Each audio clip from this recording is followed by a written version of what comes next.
For the recording, we do have 7 members of the committee with us. I'll ask the members whether they'd like to wait another few minutes to see if we can get the rest of us, the other 2 folks, to join us before we begin. Is that? I think waiting would be fine. Yeah, we should wait. Okay. But we could go ahead and record who's here right now. On the panelist list, I see David, Franklin, Hadley, Joel, Vilda, Stephen, and Bill.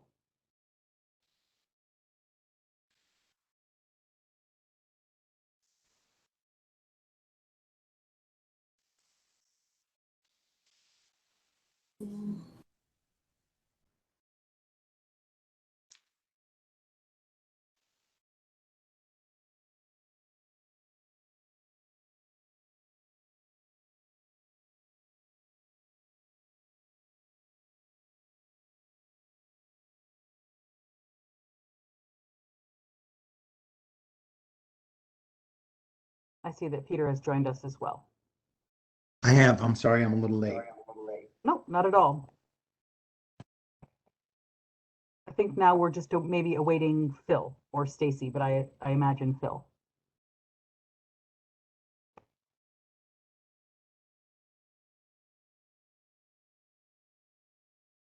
I'm guessing Pam is helping Bill to reattach, so I'm sure she'll be back in a second. Right.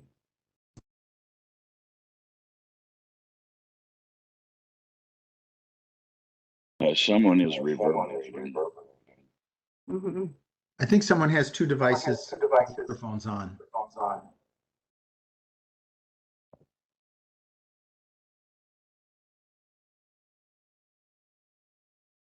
We see you, Vilda. We're good.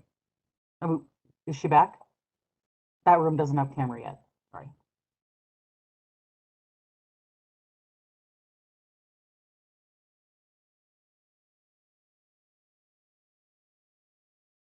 So Vilda's back, and so we're just. I think it is why I'm getting that feedback. Let me see. I'll just mute myself though, and hopefully that'll take care of it.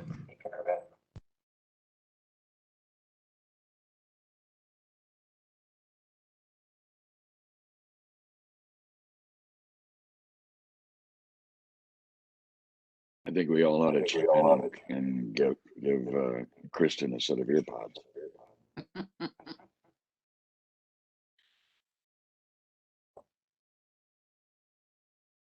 So leaving it up to the members of the committee, shall we commence or wait?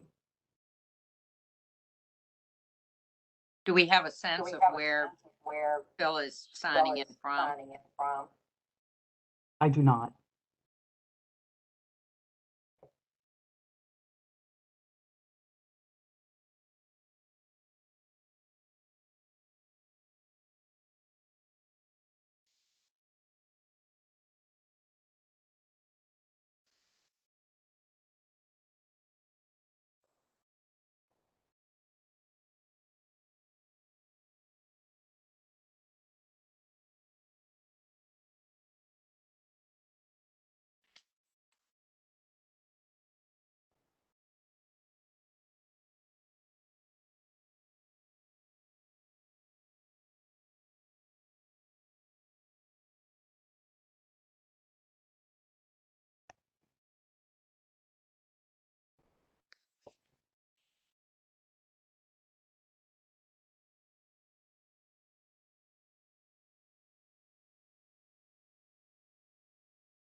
So it's 12:08. Shall we begin or continue to wait?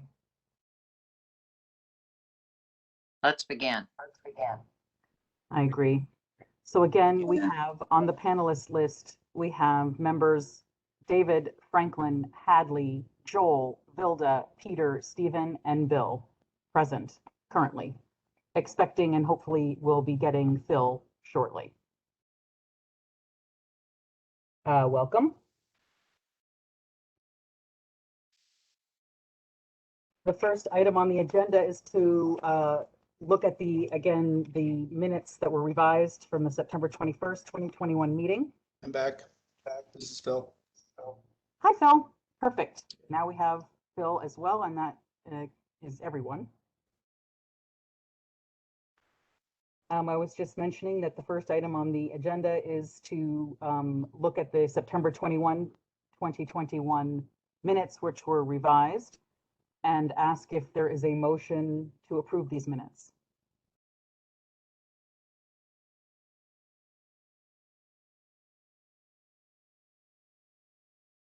No. I would motion to approve. So moved.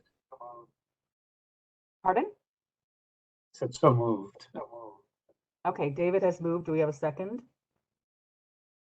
Second. Great, Stephen. Thank you. Everyone in favor of approving the minutes? Aye.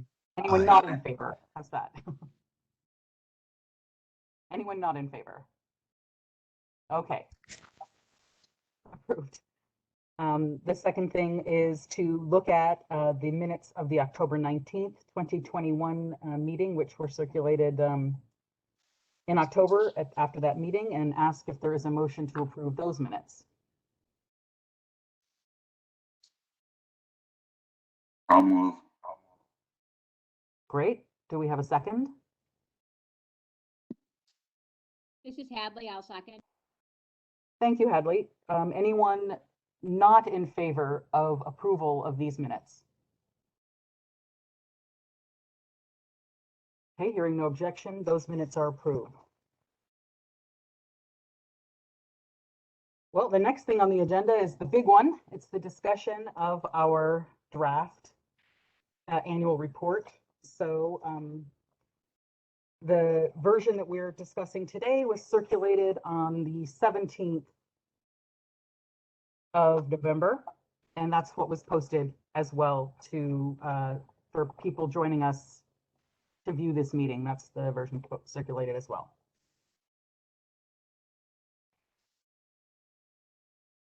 I would just I like to say at the beginning, I really appreciate the way that the staff organized all the comments and gave us kind of their recommendations with appropriate notes along the border so we could understand what's been done. I think this was very helpful. Oh, great. I was going to suggest that we go through it in the order that it appears, but I'm open to suggestions of alternative orders or priorities. This is Stephen. I'm perfectly content to go through this. I submitted mine not to suggest that we actually adopt it, but to next time have an approach to it that I found that the most effective writing is the most economical writing, where you really try to figure out which words matter and which words are more decoration than substance. And that's not a criticism of anybody. It's just the fact that I've been writing for the last 50 years, and it's ingrained habit, and nobody has to adopt it. It's just a suggestion for the future. So, Stephen, we did circulate the alternative language proposals so that we can look at them side by side if that's preferred or an acceptable way to proceed. It's certainly an option to proceed that way. I preferred Stephen's language for the most part, except for the introduction section. I like the original. I think we ought to start with page 1, the cover. Oh, sure. I mean, if we're going to start at the beginning, let's start at the beginning. I don't know how we ended up with 2 quotes. I'm not sure I like either one particularly. And I know at some point in the last year or two, I put together, or somebody put together, a whole list of quotes, and I just like to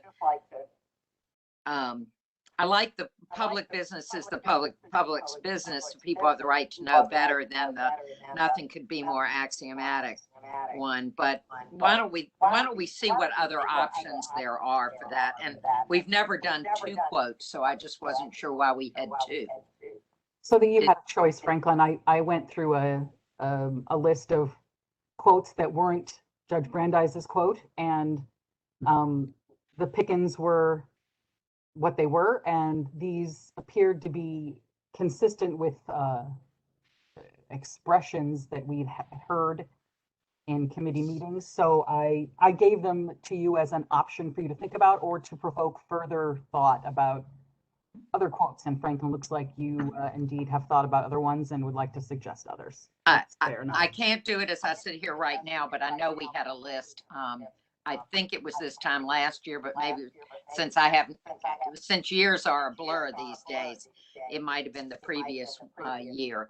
But it might be nice to lift something from the legislative history relating to FOIL or open meetings law.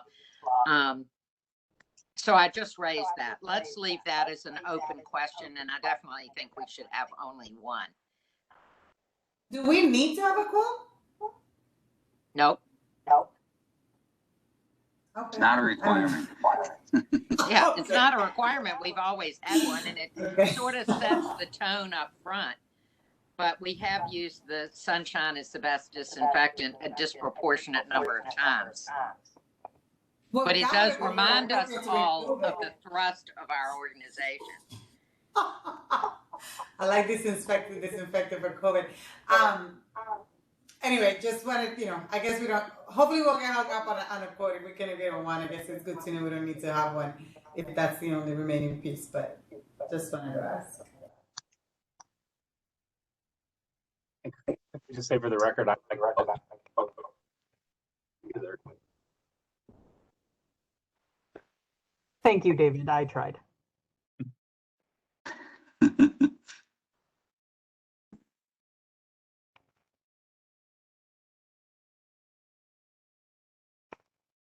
All right, so can we look at the introduction? Can we move to that piece and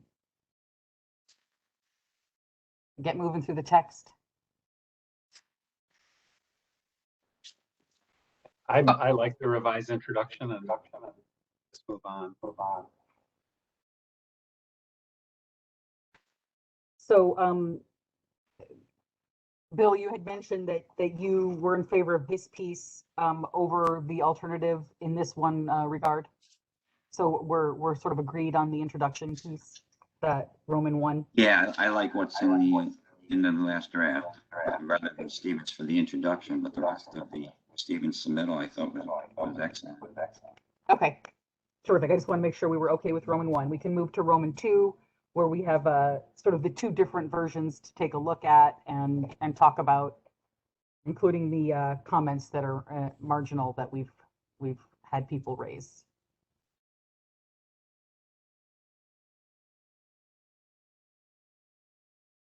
So how do people feel about Roman 2 before the letter A in either version? Yeah, in the staff version, the only comment I have, I think it's fine, but we still have three key areas. The third one being maintenance or strengthening sanctions. We've taken out the discussion of that, so we should either put some discussion back in, and what was there, I think, was primarily to criticize the proposal that was sanctioned weakened, which I think would be I would be in favor of leaving Roman 2, but putting back discussion below. So sorry, but is there a way to figure out where the echo is coming from? It's really difficult. Is anybody using two devices, or do we all mute only except for the person who's talking? Does that work? Should we try that? All of us mute except for David. Okay. You pointing fingers? So that's much better. Thank you.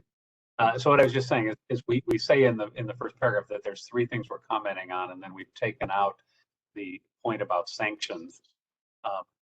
I think we should either change the introduction and just say there's two key things, or put back the sanctions point.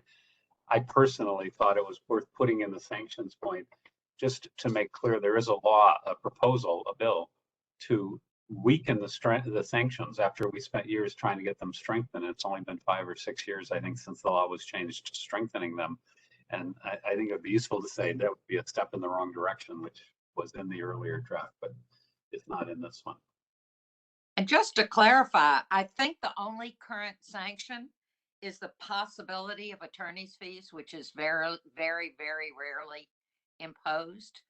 No, but Am I right, or is there something more? No, no, there's an actual, it's a violation if you intentionally don't disclose records. That was in my comment in the earlier version. they actually strengthened the law a few years back that we had been urging to make it more to make the language such that judges, the presumption is you get sanctions when something has been done improperly rather than totally discretionary. And the current bill tries to take that back and put back in the old discretionary language. So I think it's worth saying that we don't think that's a good idea. So we'd add a 3 in the introduction to say Well, we have a maintain 3. or enhance. I beg your pardon, Franklin. I think there is a 3, and it was we sort of took it out. It's in red line in this version based on, I don't know, seemed like based on several comments, but absolutely happy to reinstate it or some version of it.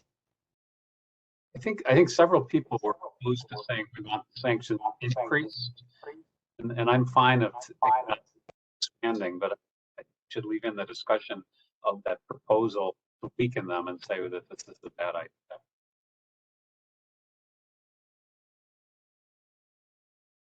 So let's do that. Let's add a 3, a version of 3 to flag. If we're going to have 3 points, make it a list rather than in the paragraph text. I guess I'm confused by it. Isn't that already in Steven's proposal? I mean, I do like, right? I mean, am I looking at the wrong document? Where are we on the number 2, right? Yeah. Yeah, no, you're right. The introductory paragraph says there are 3, but then we have an A and a B, which discuss the first 2 points, and we deleted the discussion of the third point, which should be C. I think. We only deleted it in the main document. So that's what you mean by Steven's version retains it. Got it. Okay, sorry. So it's when you say but number, it needs to add the C. Okay, so then I go for Steven's proposal on that one. I do think, if you look into plain language, it's just easier to read a list than a paragraph. And anytime we can do that. But we do have the discussion about sanctions. It's much further along? I think that's what Shoshana was saying. It is in Steven's. No, but it's in the text. It is in ours. It is in the main document as well. It's just in red line, Franklin. So if you're looking at not at the red line and you're looking at the clean, you might be missing, might not see it. The red line. I thought we had a discussion about sanctions much later on in the document. Things were reworked, Franklin, according to the suggestions of committee members, and the order of things did move around a bit in this version based on the feedback from the members. Well, I do think we need to address the sanctions question. If we took it out, it needs to go back in. We have to take a position on it. And I thought it was in this everyone in favor of Stephen's version of that point in C, or is there some other version that people would? How much are we all the way to C? Or are we still under 2? We're still under 2, but I think one of the first comments that Dave made was that he would urge us either to not mention a third or mention it and discuss it, but not the alternative. So we were talking about which version of C might be the version that everyone could agree on. And David's point was that he thought it was that people were generally in agreement that weakening the sanction would be a step in the wrong direction. So to the extent that Stephen's version, still does that, I don't know to what extent people would like to use that version or the other version that was taken out from before. So that's that's now before. You can avoid my version if in paragraph 2 of section 2 you turn that into where you say there are 3 key areas, A, B, and C. Just list what the 3 areas are, and then in the subheads each one will be handled clearly. So it's purely a matter of getting rid of the complexity of that second paragraph, so that we're clearly saying that, A, effective centralized FOIL, oversight, B, blah, blah, C, blah, blah, and then explain them in their appropriate sections. Right, Stephen, yes, why you're do you want to which language to avoid your own suggested language? I'm confused. I really like it. I'm content with my language. I didn't want to force it on people. I don't mind adding the 1, 2, 3 the way you have it, but I want to keep Dave's. These 3 reforms would address the key drivers of a successful system of disclosure. I'm a very spare writer along the lines of what you've endorsed, Stephen, but I think that we require some more sort of affirmative statements and of support or disapproval, and a little bit of context for people who may not have been following our reports over the years. If that's the case, Franklin, then what you really want to do is take my 1, 2, 3, change it to ABC, and tuck it into that second paragraph, and then you have what you're asking for. That's what I would suggest, a version of that. And then I have one little wordsmith in the first paragraph that begins September 2004 will mark. The next sentence, instead of while, let's replace that with although. While is temporal. So I'd rather do although FOIL has been subject to many instead of while. You can come edit at my newspaper if you want. Was one of the things I was taught when I was a first-year associate in a law firm, was beaten into my head that while is temporal and although is not. Is the suggestion to retain the first paragraph of Roman 2 with the edit that Franklin just gave us, and then incorporate the list into paragraph 2 of Roman 2? Are we retaining any portion of paragraph 2 at all?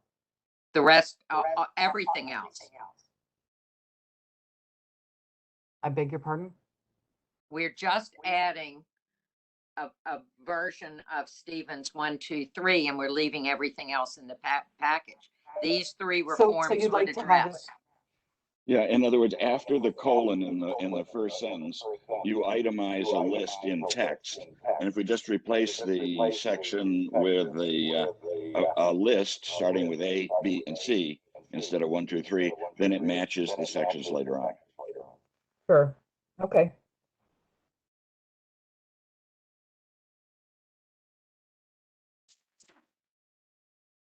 So I'm clear too, though, when we're doing this, we're agreeing that we're in the discussion that is now open below.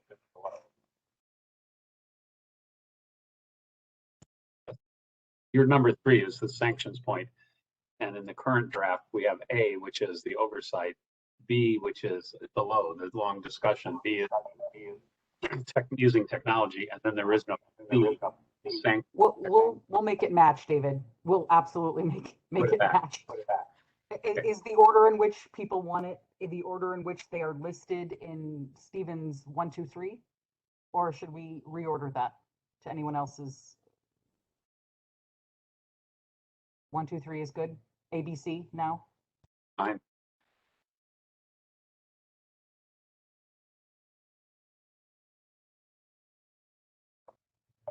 Shall we look at the language in Roman 2 sub A, I beg your pardon. We have 2 proposals for that language. I like the version in the staff version, but I had one change. I think that's really difficult. Let me put it in the chat. You can see what I was doing. I would change the third sentence. Read this.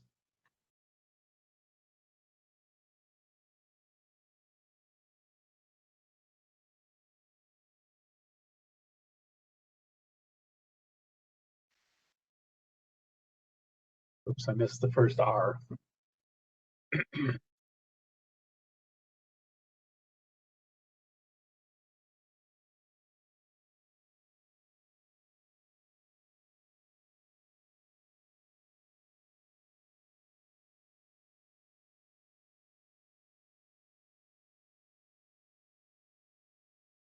It makes the same point. It's just I thought the way it was worded was a little hard to follow.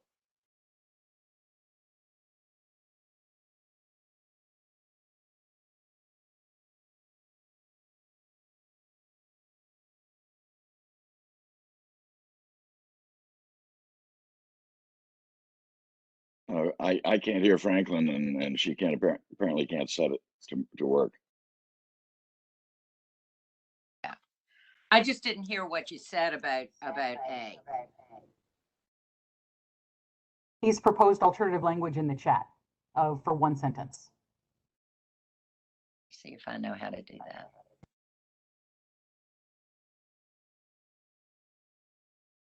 Sorry, I'm on my iPad, so I can't find the chat. You're reading, Shoshana, maybe just because I can't access the chat because I'm in this conference room. Yeah, I can't seem to get to it either. I'm not real savvy with WebEx. Sure, it says reforming the law to empower a single entity with the authority to resolve administrative appeals from any agency within the state over the application of FOIL would facilitate the prompt resolution of FOIL disputes by an entity with the experience and expertise to ensure the consistent application of the law. And that's how rewrite, I believe, of a one sentence in Roman 2A. And then where do we go from there? Where does that, what does that replace? Or where does it fit in?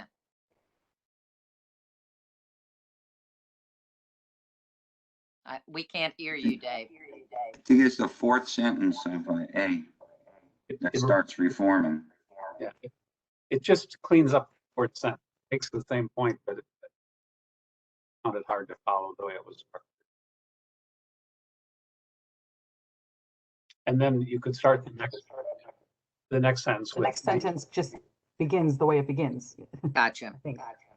Yeah, I would actually consider starting the next sentence with the existence of such an rather than such an entity.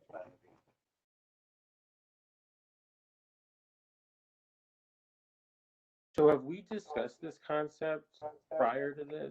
Because I mentioned in my response that I had run this up the chain internally and nobody was supportive of it at this time. But I didn't know if anybody had done any more research or looked into this.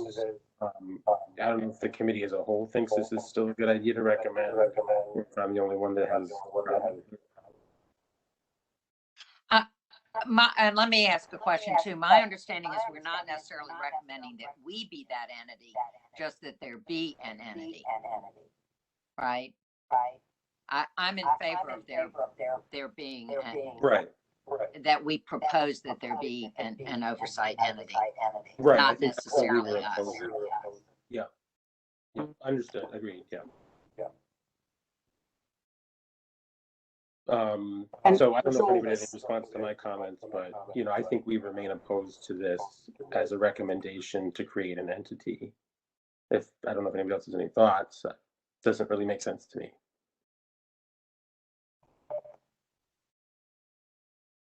And Joel, I'd we like to retained that see it comment for the included. draft, for sure. In place of an entity, what are you proposing? I would propose the current. I don't have any problem with it personally. I've been overturned on appeal by my own internal appeals officer before, so I know it works. I think that a centralized system like this would take the subject matter expertise out of the agency. Because what I don't think people realize is how much subject matter expertise you need to evaluate these documents, particularly if it's critical infrastructure, IT systems. If there's attorney-client privilege documentation, of course, that's something that we would not want to be sharing with somebody else. Those are all considerations we have. So I actually think the learning curve would be a lot longer, especially when you have large volume requests. Like, for example, right now, Stephen, I've got a request. I have over 7,000 individual documents of varying length, some one page, some hundreds of pages to review for a request. This is not routine, but not unusual. But most of these are critical infrastructure IT system issues that nobody on this committee definitely wants released because it would compromise your personal data. So that requires a lot of expertise that another entity wouldn't necessarily have. So it will cause those sorts of educational issues, right? And it would also cause potential compromising of that data, which I don't want released for the protection of the public. So just issues like that come up that are practical. I just think we need to think more about it before we recommend having an outside entity looking at these documents. And how would you propose to guard the guardians? Could I just comment to that too, or because I mean I agree with all your concerns, Joel, about that there are huge issues and agency expertise is absolutely essential in proper application of FOIL. But what this is saying the system we have now has someone looking over their shoulder, and it's a judge, and it's usually a judge who knows very little about this and takes forever to get them done. What we're saying is the system will work better if you create someone, and it doesn't have to be an entity.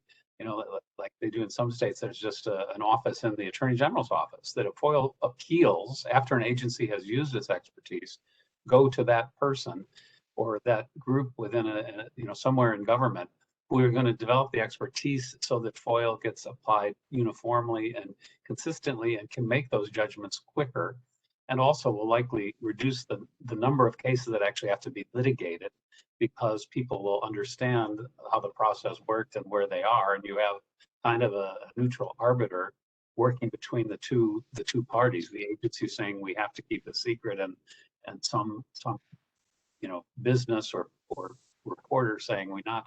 So it's not changing the fundamentals of FOIA. It's making the oversight work more efficiently for everybody.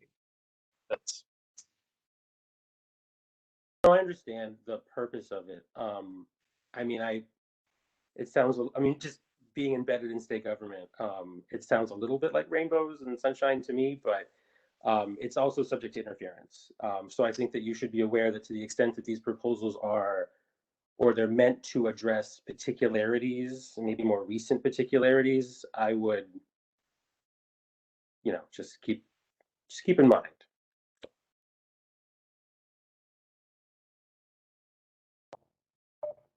So to the extent that there are these two sort of, I guess, divergent views sort of surfaced, this was clear through the comments that we had two views or sort of schools of thought on this particular point. Are people, we need to figure out if we're going to include it or not going to include it, and then if we are going to include it, what form we're going to include it in, and that is that there are two forms proposed. The one where we've just had the edited sentences that Dave provided, and then the one provided by Stephen.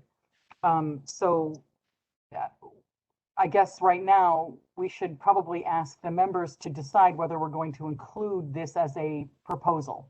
So Shoshana, I would recommend, I would be okay, although once again, everybody else is, on the same page, and I'm the only crazy one on the other side, and it's what it is. But I would recommend that we take this and suggest that there be additional exploration. I don't mind additional oversight. I actually think that it's going to be good for FOIL officers because it takes some pressure off, because there's a lot of difficult decisions you have to make. And so from that perspective, I don't think it's a bad thing. I just have a problem with another bureaucracy that everybody thinks it's going to make it more efficient, but I just do not share that optimism.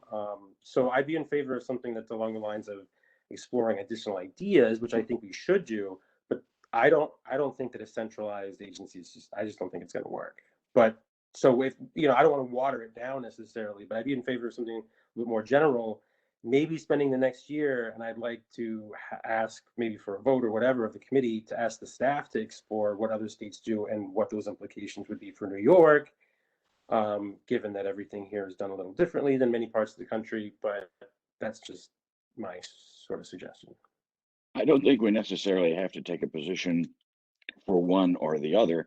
What we do have to do is crystallize the fact that there are two things that need to be addressed in the near future. Well, I would, in my life, I would keep the version that we have in here, because I disagree with Joel, and I really don't want to spend another year studying what other states do. It seems to me to be a reasonable proposal, but that's me. That would be what I would do. I just want to put it out there. If this stays in the way it is, I won't probably be able to vote for the report, which is fine. You may not need my vote, but that's just, that's what we've discussed. Yeah. And Joel, I appreciate what you're saying. I just want to say, if there was some language that would add, because I view the last paragraph as really being your position. And maybe we could trump that up or change the language of it. It's basically, it says, look, there are lots of ways to achieve what we want to do here, but the legislature, see, I think rather than us spending the next year looking at it, we should be encouraging the legislature, because this is going to be a long process if they're going to do anything. And at the end of the day, they may not, but they're the ones that need to start thinking about this. And I think I view our role as just kind of advocating to the legislature that this is an area that we're concerned with, and that and maybe we should. I think that Joel's point can be strengthened and included in the last paragraph there. I mean, let's be specific. It's a legitimate concern.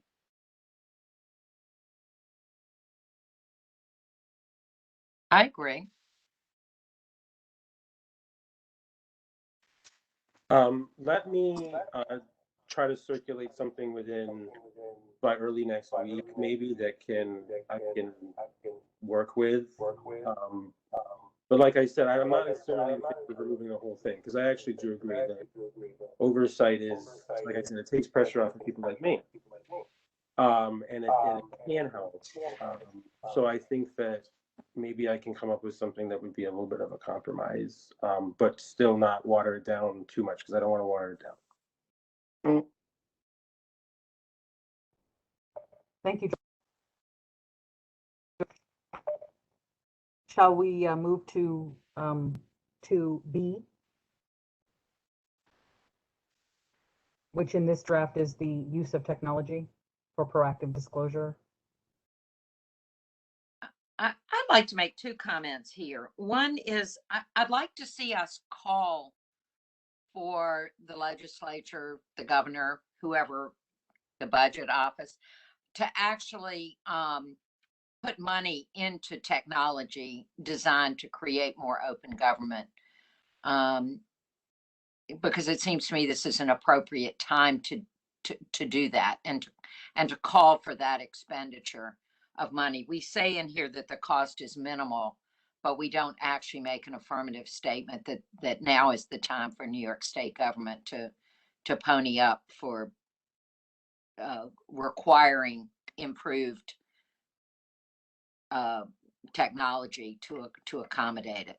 That's one comment I have. It doesn't seem to me that's very controversial, but that doesn't mean it won't be.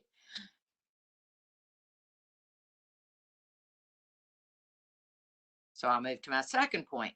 And there are several places that this could go, but it seems to me that one of the things we've heard from stakeholders and would be a good monitoring practice would be to require agencies to publish their FOIL activity, requests received, fulfilled, etc. The federal law is a good model for this, and that agencies post this information, in real time on their portals. And it seems to me that would keep, and I know some of you all represent agencies, but it would keep their feet to the fire and also give us statistics on what exactly is happening. And if an agency is missing its deadlines on 100% of its requests, there's something that needs to be done. If it's something else, I don't know, just it seems to me that that would give data that could be fed into discussions about what should be going on with FOIL. Actually, Franklin, just as part of the division of the budget's transparency plan, consistent with the new administration's directive, we developed a plan. I developed one in conjunction with some other principals at the agency, and we will be doing actually exactly that. We're just getting it on to our website within the next couple. I mean, it's going to take a few weeks or whatever to get it on, but that's what we propose. So that's what we're doing. And I actually agree. I think that's really good because it might actually cut down on work, because if somebody doesn't know what they really want, but they're going to FOIL us and it's going to be a back and forth and quite frankly, a nightmare. Sometimes if they can just request what's already been provided to somebody else, it's just a simple email. It's so much easier, but we are doing that. So it's not like required statewide, but we just took it upon ourselves to do it. Well, a couple of weeks would be soon enough for me. Every single FOIL, you're posting the content that you release? Is that what you're No, saying? just the log. The log. We can't post the full FOIL because we don't have the bandwidth, but the log. Sorry, if that's unclear. Okay. So it could go here, it could go later. I raised it here because it's use of technology, and I didn't know the extent to which it required new technology or something else, but I'm happy to write a few sentences on that, or maybe Joel can write it as he's done it. And it could go here, or it could go as we get further through. There are a couple places where it could go. This is this might be a good section, Franklin, just simply because it deals with both technology and proactive disclosure was the suggestion. Yeah. So to the extent that posting of FOIL logs, I guess, is what Joel has indicated is the plan at the division, sort of a recommendation that agencies post FOIL logs reflecting, FOIL activity and certain metadata surrounding completion of FOIL requests. I don't know exactly what Joel plans to post, but I'm sure he'll tell us. This might we're be a good still place. trying to figure that out, but it'll be. I'll let everyone know when it is. Okay, well, let's include something Does there. does each agency need to recreate what you're doing, Joel, or should this in fact be somewhat centralized? That I don't know. Well, I mean, let's not forget. Joel's not going to tell me what to do. To my understanding, I'm not in agency land anymore, but it is my understanding that there is a platform. It's called OpenFOIL. Many agencies are using it. It would be able to generate a certain amount of data of certain types that could be produced potentially in log form, is my understanding. So I don't think it would be necessarily a recreation of the wheel, to the extent that, at least for the state agencies, Stephen, there might be a way to extract some data out of that platform that would fit the bill. Would it also address the issue later in this section where there's a call for a study on the feasibility of this? I mean, does it go beyond this? Does this platform go beyond just logs and go to actual materials, requests and materials? It has a workflow, but it doesn't generate anything, as far as I understand. It allows you to work a FOIL request to completion. There are certain aspects of OpenFOIL that I'm no longer familiar with, having come from ITS. I understood many of its modules before I left, but I don't know where they are with respect to production of FOIL materials out of it, but I'm could be educated about it. But it is a workflow application as well as one that would log certain data. Yeah, it currently it's used for internal tracking and processing of FOILs, but I do not believe we can send documents out directly from the application yet, which was something that was planned down the line.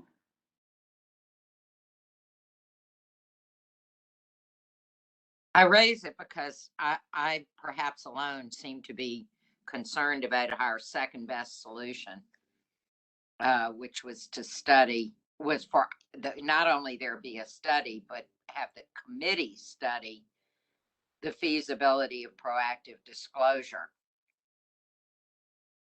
Because I That fear scares me. we'd be here next year. I'm Maybe, with you, Stephen. I don't want to be the one studying. Yeah. Yeah. Not it equipped to just made study me it. nervous. It seemed to me it was beyond our current capability.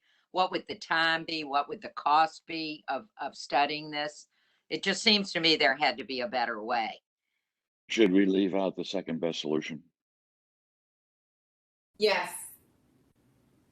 It's not a best solution. Second, third, or fourth, or fifth. Well, I don't want to water down. I mean, I think there should be a mandate. I'm not suggesting otherwise. This made me nervous, the study. Dave, what do you think? Because I think you may have included this. I put it in, well, it was a legislative proposal that is existing. It's not a new proposal. And I just shaped the commentary around it because we didn't take a position on it in the original draft. It just said this is a proposal. I think someone should do it. And if we don't think we're the best suited one, we should say, change the language and say, look at this bill has been introduced, that the committee would do this. We agree that someone needs to do it, but there needs to be funding and staffing for a proper job, and you know, whether it's us or someone else, they need to you know, provide the resources so that it can be done. But otherwise, I mean, I don't care if we just take it out too, but it's a bill that would do that. So maybe Well, I like the language you just proposed. I had a concern with the supposed first best option in that, I mean, I didn't read the bill, but the summary here says it exempts personal privacy invasion stuff, but it doesn't say anything about exempting other stuff that's exempt under the statute. So if we're going to recommend this, I think we need to recommend that it be revised to include all exempt materials or exclude all exempt materials. Well, and I think I addressed that in my memo 2 weeks ago, somewhere where I agreed with you. I don't think it's in the language, you know. Let me just be a contrary voice for a minute. I understand your concern, but the FOIA exemptions, for the most part, are discretionary, not mandatory. They're things that you may withhold, that you don't have to. And however we word this, I don't think we should suggest that if they fall within an exemption, they shouldn't go on proactively, because there's a lot of stuff that might, in some cases, be exempt that should still be proactively disclosed, and the agency can decide what that is. So, again, I mean, I understand your concern, but I don't think we should bend over backwards to say anything that falls within an exemption doesn't go into proactive disclosure. I think that would be wrong. I guess I'd like to look at the actual bill language. Sorry, I didn't do that before this, but I'll look at it before we finalize this. Yeah, no, I certainly think we should have language that addresses your concern that where, you know, that the bill should allow an agency where it believes material is exempt to withhold it, but underscore that, you know, that exemptions aren't mandatory. And, you know, the privacy exemption is also not mandatory. So I think the issue is that it's calling out this one as opposed to others. There's only one mandatory exemption, and that is A, where another statute renders it confidential as a matter of law. So B through Q or R now are all discretionary by the agency. And so to the extent that the bill is saying, to the extent that we can discuss this and recognize that an agency still may exercise that discretion for B through R, it's unclear to me, even when reading this, why it called out with particularity number B. So I recognize that I mean, I had the same concern, but, you know, my views are not dispositive. I just, that was my concern as well. Yeah, well, again, I could make an argument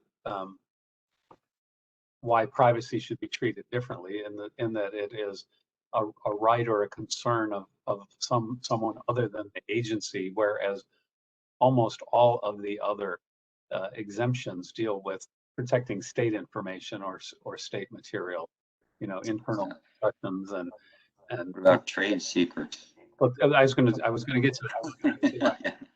But there's a difference. You're right, and that may be one thing you want to focus on. I agree. Trade secrets and confidential business information to me would fall in the same bucket as private. Okay. I agree with you, David, but the law doesn't treat them differently, and that was sort of the distinction I was trying to draw.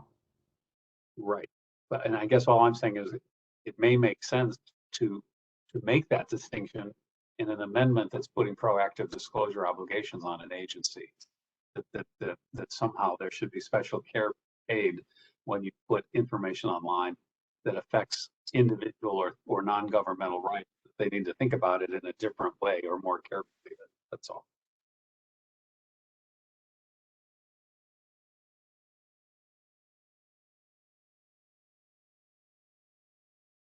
Okay, so where are we on B? We're using the text in the red line rather than the text that David provided, that Stephen provided. And then we're going to We have new language Draft for a the couple of introduction of the sentences. second best solution. right, absolutely. But I was trying to go from the top. We're gonna Franklin, you had two suggestions, so there was going to be some effort to craft language regarding the legislature authorizing the expenditure of money on technology to support open government. Yeah, I just think we could fit in a sentence or half a sentence on that.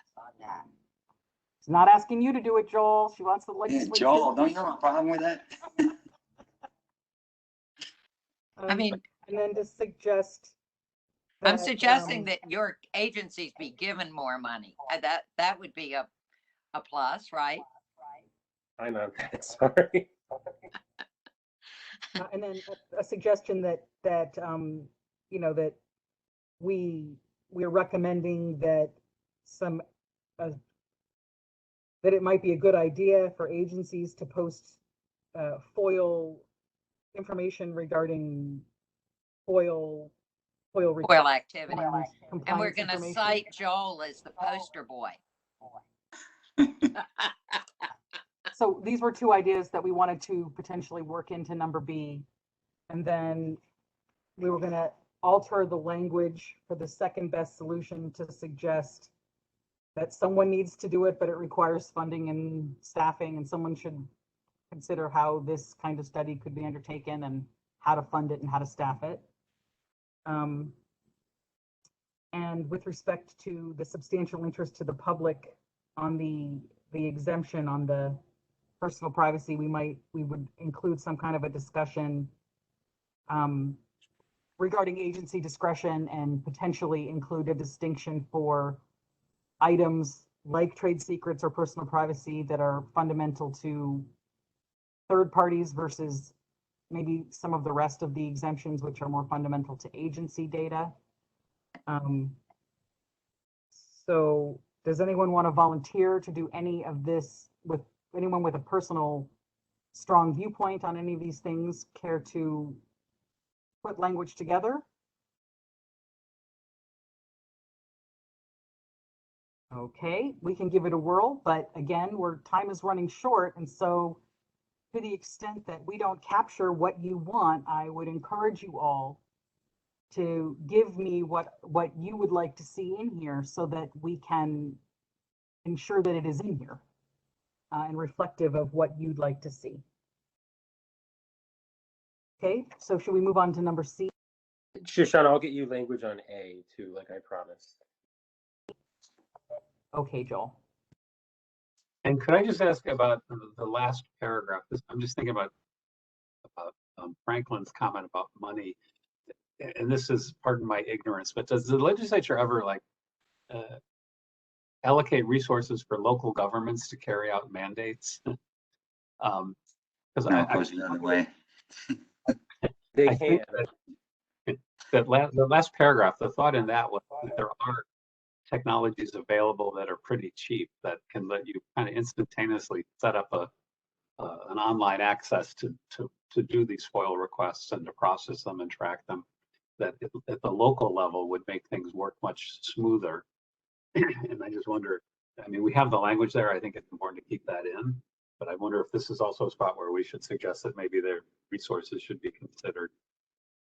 You know, rather than we encourage this legislature, would it be more directive if we said the legislature could investigate and fund ways? I like that, although rather than could, I would say should. Certainly, I think that is what we would be saying, because there's no alternative. They are the holders of the purse strings, so that's, if money will be allocated, it will be by them. Well, then you consolidate that with my point instead of having it in two places. Right. It would be once. Yep. It'd be once.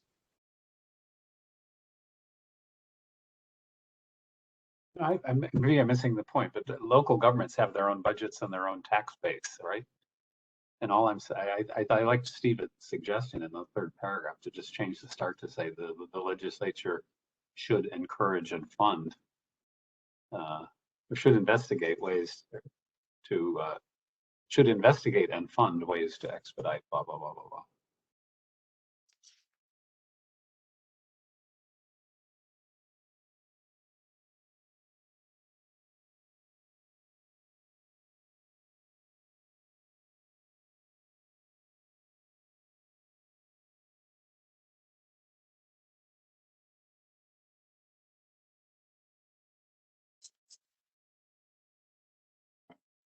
I think I've captured that. Shall we move on to the sanctions point that we discussed a little bit ago?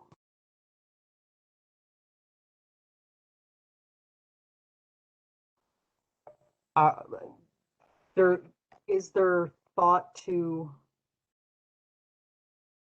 potentially using Stephen's slightly shorter version? I'm in favor of that. The edited version in the red line is also quite short now, I think. It's empty. I am just against mentioning the proposal that talks about criminal sanctions. It's something I cannot support. Yeah, I agree with Bill. I don't either, but I do agree that we shouldn't be watering down what we do now, at least. I would say that what we do now is sort of the baseline, would be mine.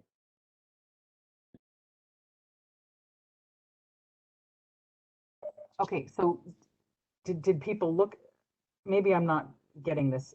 Are we going to use this? Are we going to use Stephen's version for this number C? And that's what I would like that. I'm in favor of that. Yeah, fine by me. All right, well, we'll work this version into the next.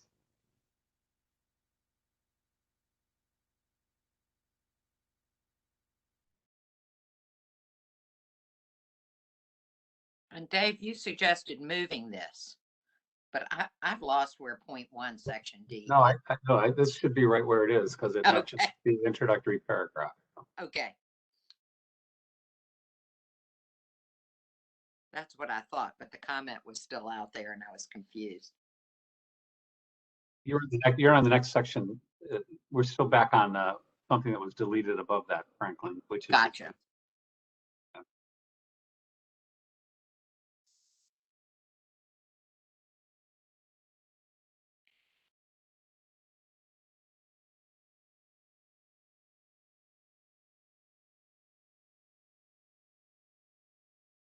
I've got so many versions spread in front of me.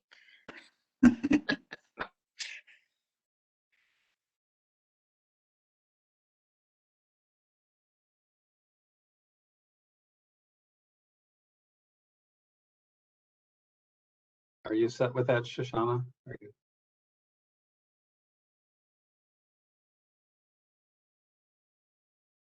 I think we've lost Shoshana. I see her there, but Yeah, I think we have lost her. It kicked me off a few minutes ago.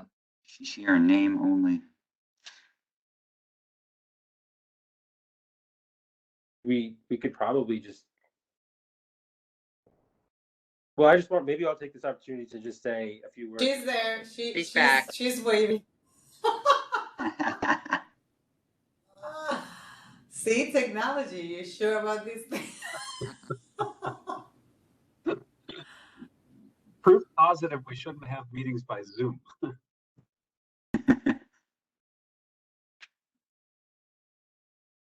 We can't hear you, Shoshana. We cannot hear you.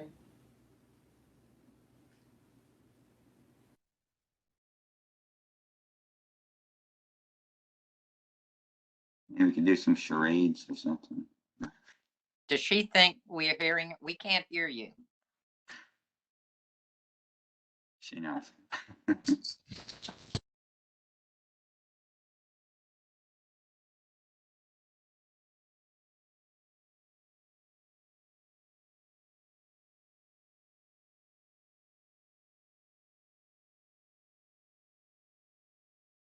This is Lily Tomlin material. Do you ever get the feeling that progress isn't necessarily headed in the right direction?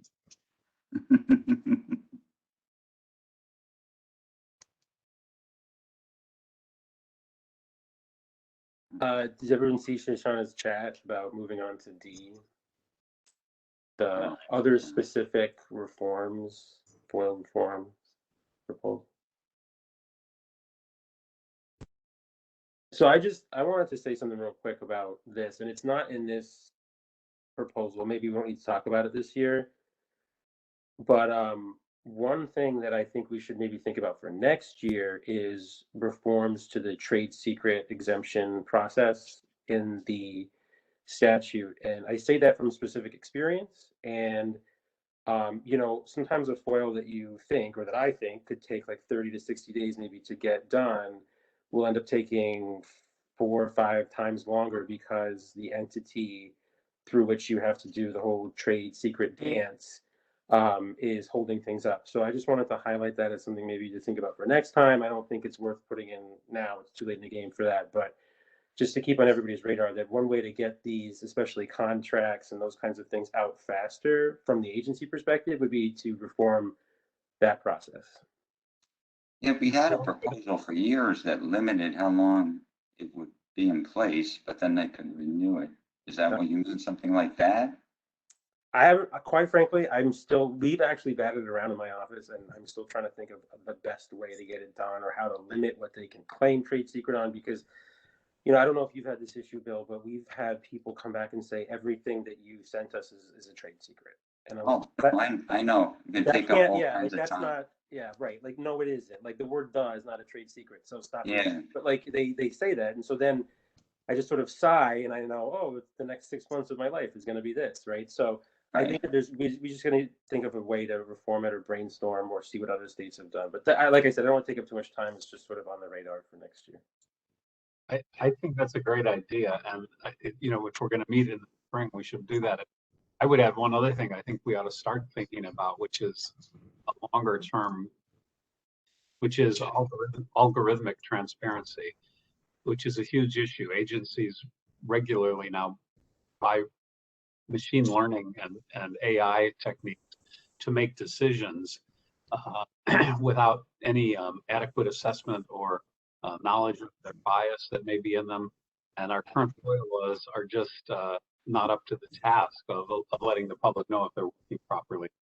And I think it's a big issue that we should like educate ourselves about what's being done in some other states and what we might recommend.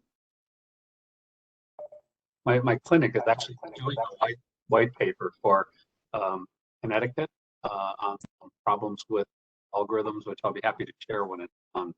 I do think it's a big issue. David, they're doing that at the Virginia State Library. I know the author of their algorithm She's brilliant, and they are working on the Virginia State papers for the state library there.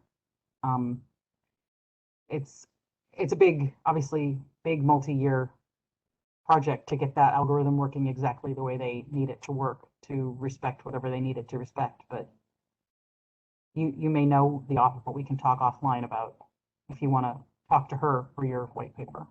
Yeah, no, absolutely. The issue is like bias. So for example, well, never mind. This is a longer discussion. I don't want to hold up our meeting, but I think we should put it on the agenda for next spring.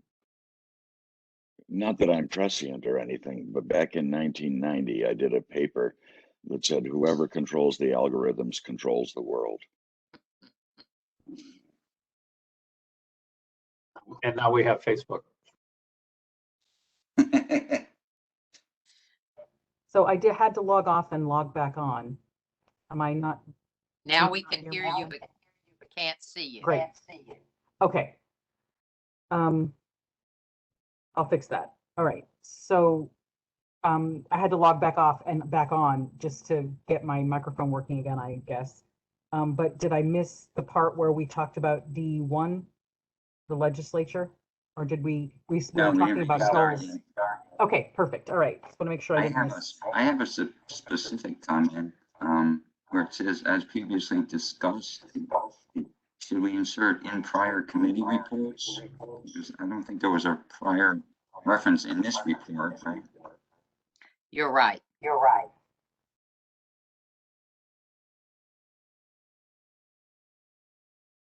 So we just add the language in prior reports. You got that, Susan? Yep. Thank you.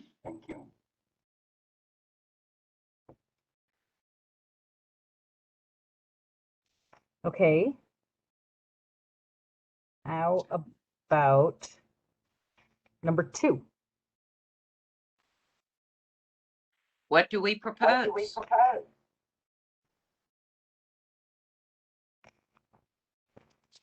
I mean, do we want to endorse this legislative proposal?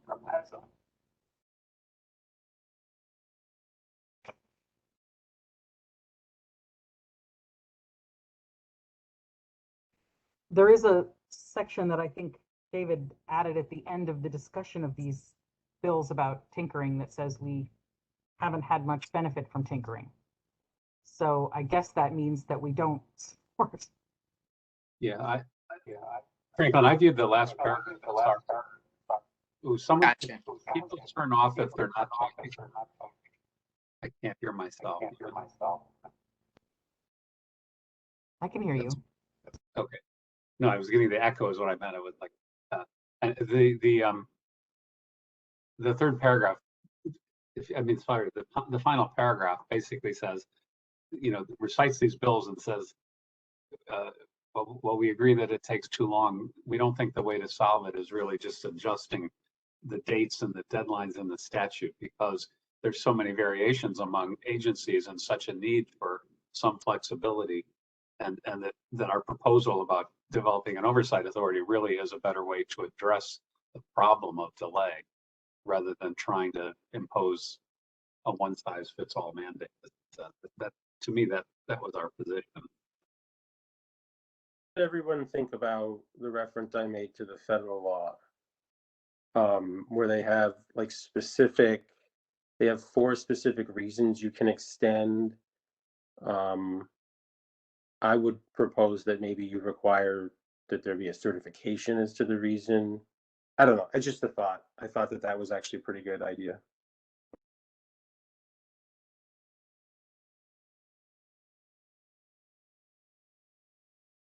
The FOIL already requires certification in some circumstances, so when you certify, you don't have any record, right? Or that you Or this exact copy. do have. Oh, Yeah, true. yeah. There, but I don't want to skip over. I think Bill, you had an issue with the Serino bill. Oh, which one? The 2040. It's right before the last paragraph that we were Yeah, well, discussing. David had added. I mean, having actually work on foils and having huge ones from time to time, I just know it's not so easy to even know if you're going to, you know, approve or deny a request within any time frame. I mean, any short time frame. So I think the fact that at the end, if we start saying that tinkering with the time isn't really going to help, then, you know, it makes more sense. So I think I'm okay with my prior expressed concern now. All right. I also think, for what it's worth, for the benefit of the committee, that more recent changes might result in shorter response times. You know, that we'll see foils roll out a lot faster than they used to.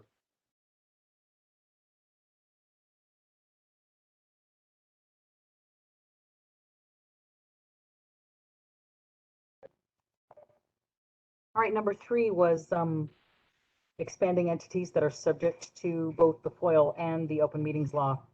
So I just want to point out that this makes the header for D a little confusing, since we're now talking about both FOIL and OML.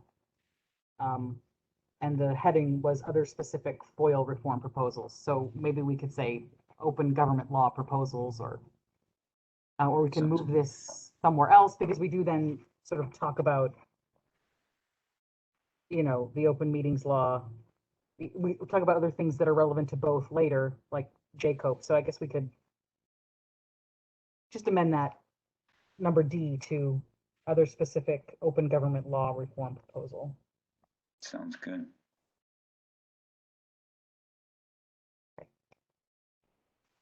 So sorry, going back to number 3, expanding entities.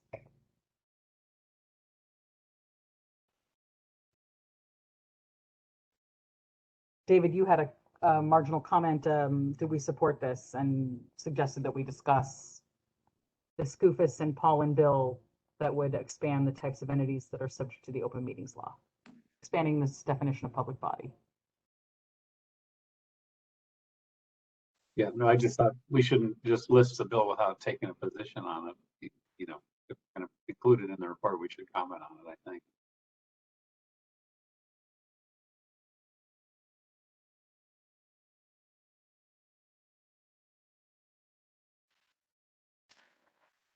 I kind of have a concern on this one, that the phrase that's used in the bill, consisting of members, public body or entity, appointed to perform a necessary function in the decision-making process. I'm not sure what that means exactly. Is very unclear, and it's unclear how it differs from providing guidance or advice. Yeah. So, are we saying we're supporting this? Do I think we should say it should be clarified?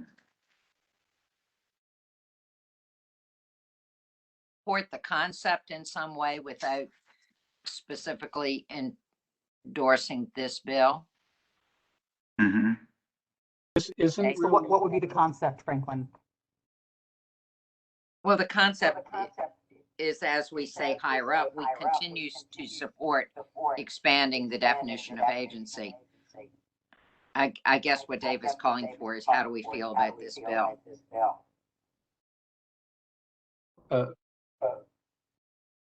Shoshana, maybe someone, there we go.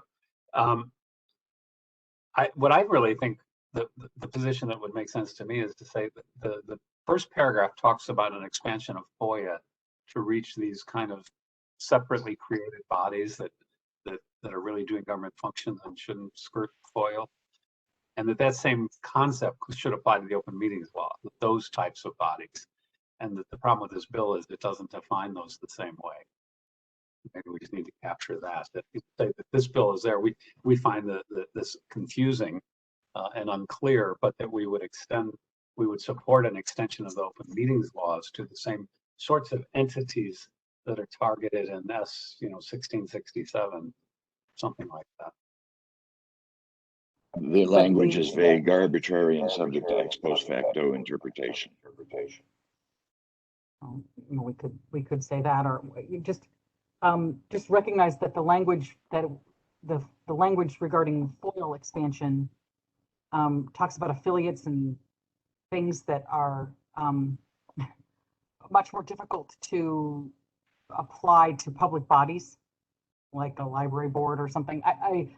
So it might be equally confusing to make that equivalency.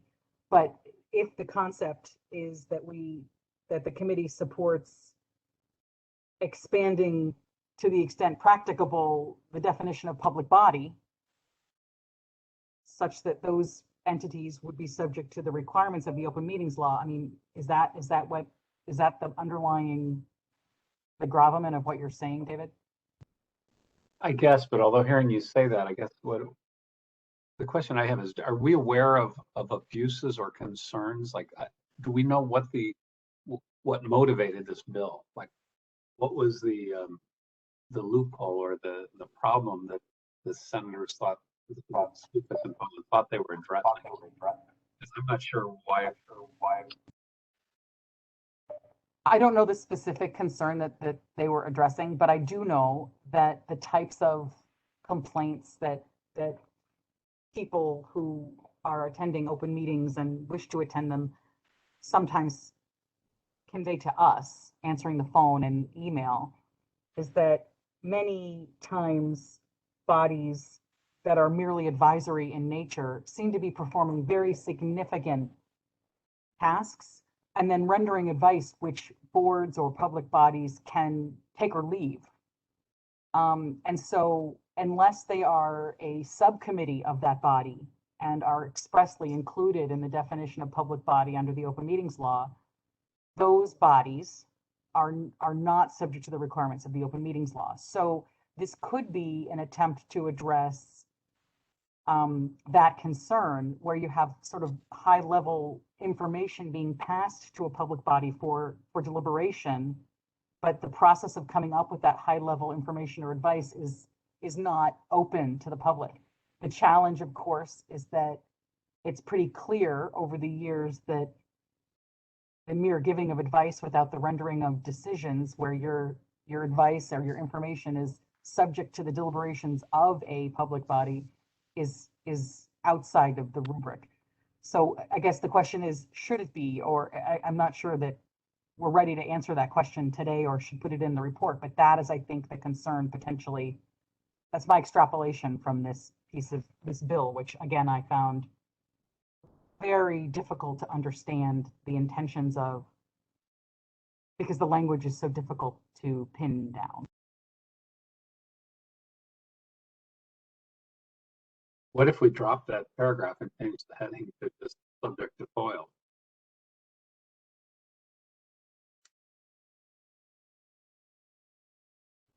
Hooray.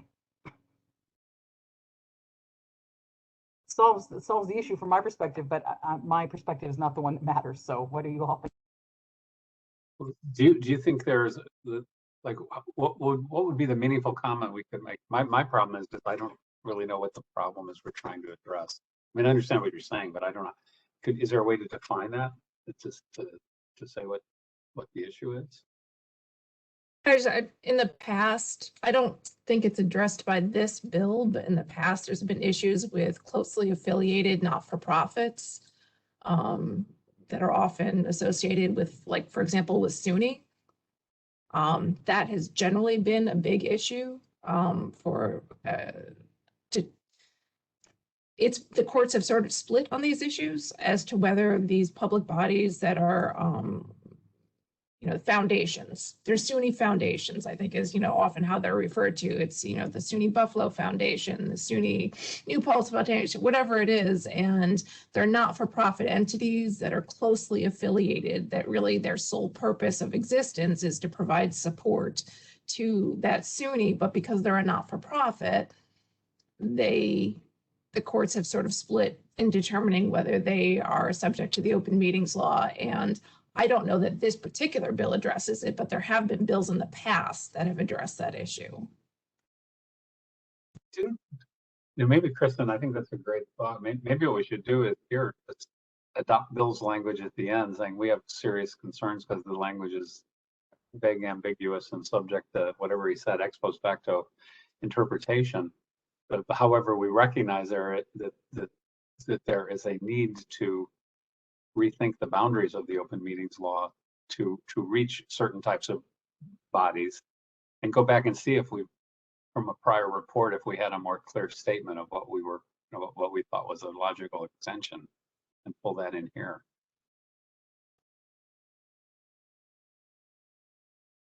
It sounds like a plan to me.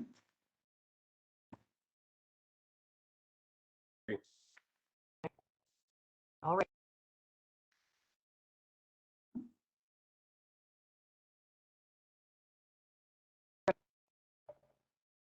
So number 4 was is bring J. Cope within the coverage of FOIL and the open meeting.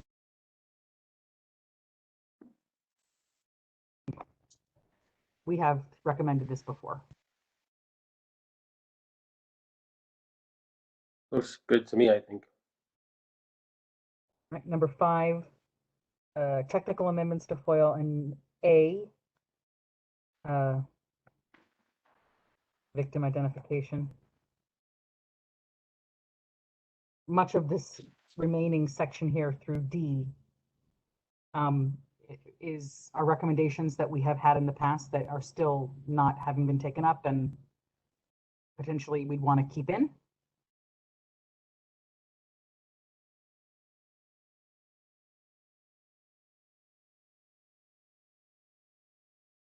Our recommendation. Oh, sorry. Go ahead, Frank. I think C, limiting copyright protection. We don't have a sentence of support there like we do for the others. I mean, we support A and B. We continue to support, continue to recommend, and then we get to C, and we just don't seem to take a position of it on it. And I just think we should add something. Maybe it's implicit, but yeah, I think we should add a sentence saying we urge the legislature to pass the bill. We'll add a sentence of support.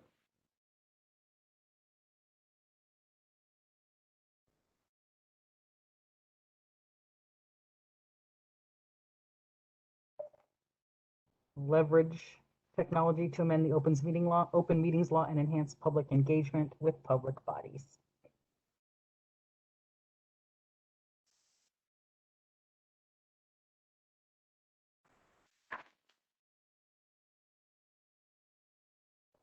The principal comment based from the last version, this is revised from the prior version, included everyone's comments. The principal new comment, or the principal comment that was addressed in this revision, was to shorten the feedback section.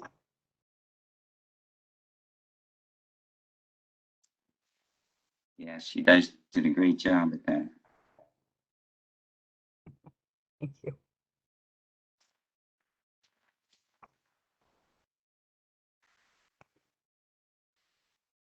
So if we want to move on to B, proposed amendments to the open meetings law relating to remote access. And the principal comment here was, we can't hear you. Just before we get to B, just higher up on the page, general public feedback, following the Stevens School of Writing. I thought it was a little confusing. I like the first sentence is fine, but instead of starting the second sentence again with members of the public, have it read something like this. However, the following concerns have been expressed about A, the process for hearing public comment or participation, and B, this is a little awkward, but basically the ability to attend meetings if a body is using conducting a meeting using a remote platform. No substantive change. I just think it could be tidied up. And then the final sentence I'd add, in addition, some from areas of the state that are still awaiting report. Just to vary the language a little bit. It's not substantive comments.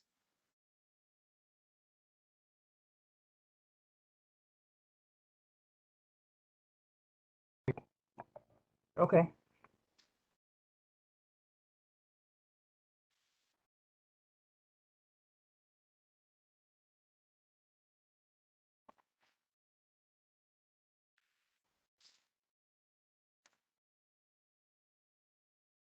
We ready for B?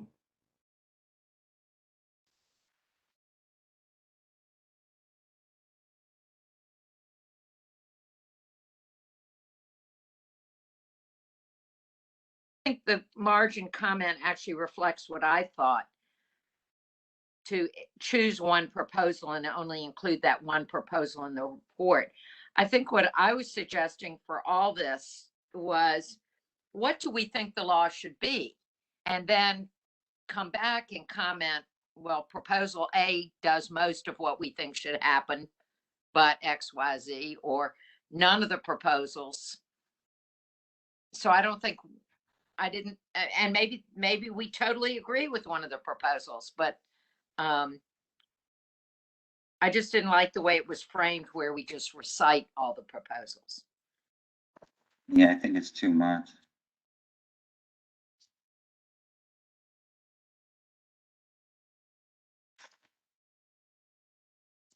Does the What we staff could do have a is favorite? the first, oh, I'm sorry, go ahead, Bill.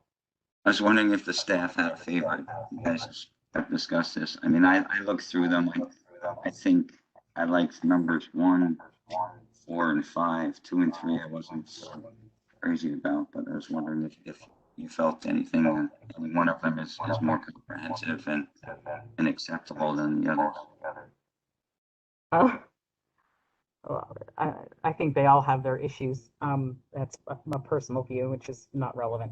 What we could do is take out the sentence in the first paragraph, the following are legislative proposals currently pending regarding this topic, because presumably the main audience of this report know that their proposals are pending. I guess that's always been a, since the legislature are the recipients of this report. We could say the proposals contain various ways to accommodate the kind of feedback that we heard, which was described kind of above. And we encourage, and then go to that paragraph that says we encourage. You know what? I take it back, because I don't know what the committee wants the law to say. So I guess I would encourage you to decide what you want it to say, and then we can figure out which of these gets closest. We all gonna have to vote for our favorite? I was gonna say, why don't we, instead of listing them like this, maybe we can we can list them without a ton of rhetorical or reprinting them or adding an explanation or description of the bill, but say something along the lines of, the committee urges the legislature to pass a bill which leverages technology to facilitate, remote blah, blah, blah, while at the same time ensuring that the integrity of the open meetings law and meaningful participation by the public. And I know that sounds a little wishy-washy and compared to just picking one, but first of all, you don't want to make enemies in the legislature, right? But also, I think it would probably go a long way to sort of expressing support for what's already been done, but also letting people know it's a balancing act. Right? Like I personally feel very strongly that leveraging the technology is actually a really, really good thing. But I can see the other side, where there's some people who say, yeah, but if you go too far, some people will be excluded or whatever. I mean, there's a lot of different considerations that maybe not forefront of my head. So that would be my suggestion. Joel, that's really funny, because when I was called by members of the legislature, that's exactly what I said. So, but I said, don't, the committee's going to put some information in its report, so don't quote me. So we could say something like that. That was kind of what I was maybe getting at when I was saying we would take out the discussion of the recitation of the bills and just go from the first paragraph to the last. I'm fine with that. we could list them. I mean, if that seems like it's of utility to sort of to recognize the work that's been done. But or we could skip that part. What are people? I mean, I just suggested list them just to recognize the assembly and members and senators that have, like you said, to recognize the work that they've done, that they care about this. But either way, I don't feel strongly about it. Yeah, if you We list could them, say that- it can be a reference for people to go look them up if they Yeah. want to look into it further, right? You could list what the bill numbers are and then say of those supported, we encourage those that support A, B, and C. Well, they all do to a certain extent, Stephen, but then they all have their shortcomings, I guess. So Well, and therefore what you're saying is that we're concerned about C, D, and E then, but there should be a way to concisely summarize what we're supporting. yeah, and I think what we're supporting is the leverage of technology, but the maintenance of transparency and the ability for people to meaningfully, experience government in action, something like that. But I won't be so twee. We could include them and make a reference. We could include them in the appendix and then refer people to the appendix for the sections and the little summaries. Not summaries, the quotes. That begs the question of what we say about them, but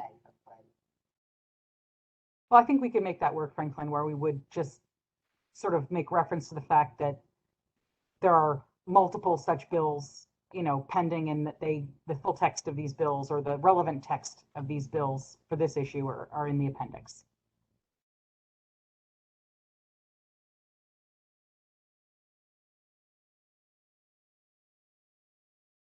I think that's good.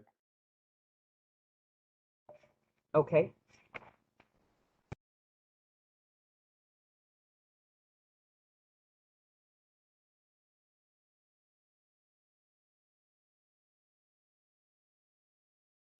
Should we do the same thing with the other proposed amendments to the open meetings law? The qualified interpreters, real-time comment.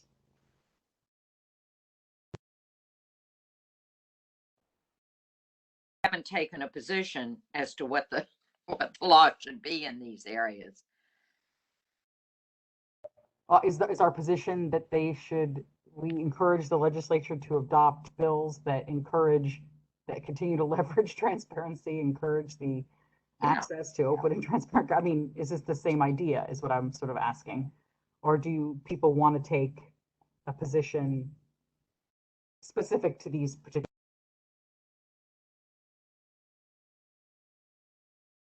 I think we should take a position. I think we should take a position on public comment and on proactive efforts to provide qualified interpreters.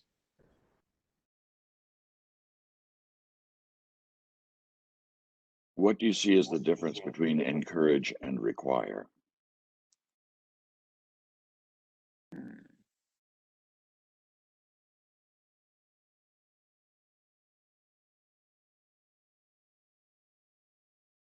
Mandatory and permissive.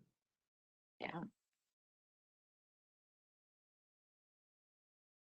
The reason that I ask is that many, many years ago, for about 2 years, I had a TV program on PBS, and they could only broadcast it once because anything more than that required subtitles. So it's now in the dustbin of history for the lack of funding to be able to provide the subtitles.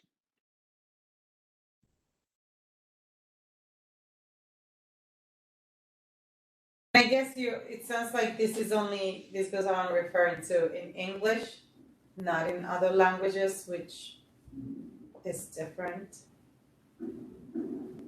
So I think maybe it's more support for broader looking into, I mean, it all comes down to access, but I think we seem to be only thinking of the English language. Well, and section 1 also refers to physically barrier-free facilities.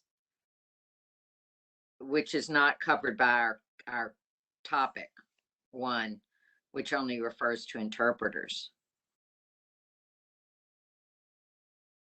How do we support this when the two bills aren't exactly the same? I'm a little confused on that. Which one are we supporting?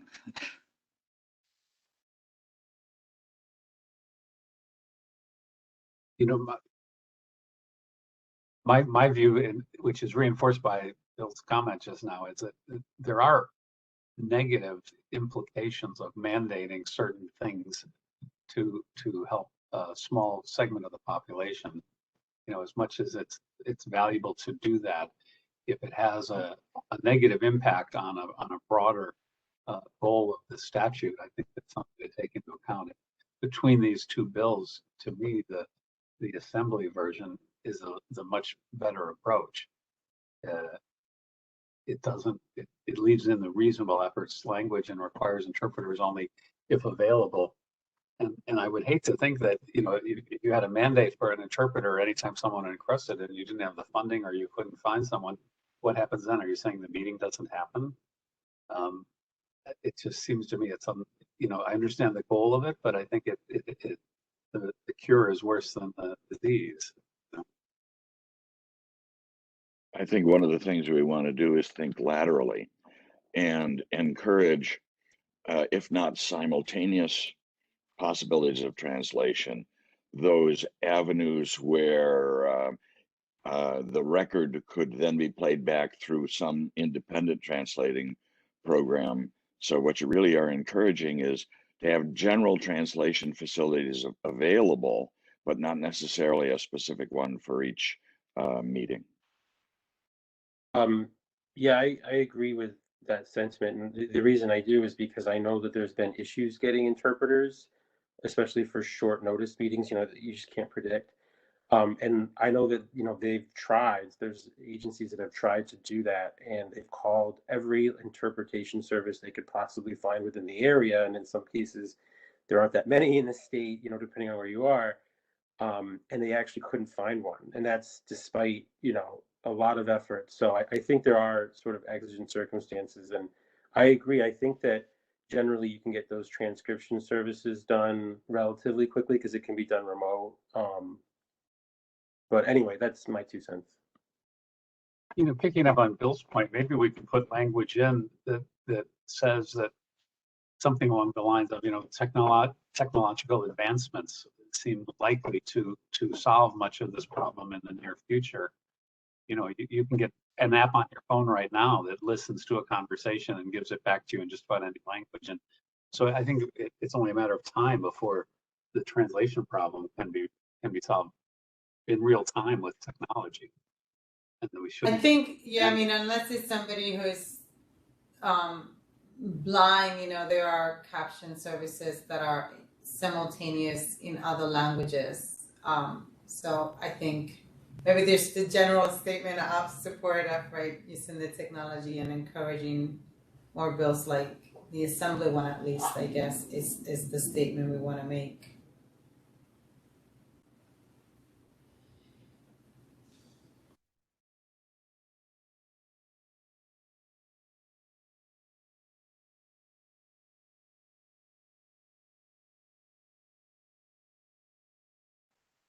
Was there a verdict?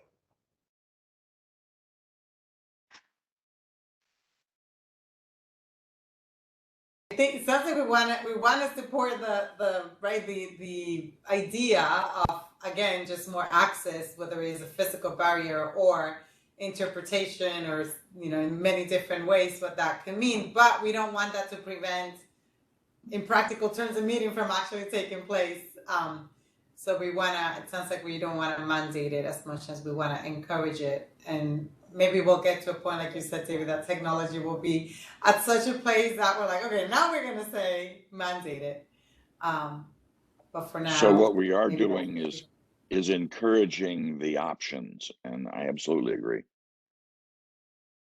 Yeah, the distinction here is between proactive and reasonable. Those are the differences between the two bills, right? It's just what standard.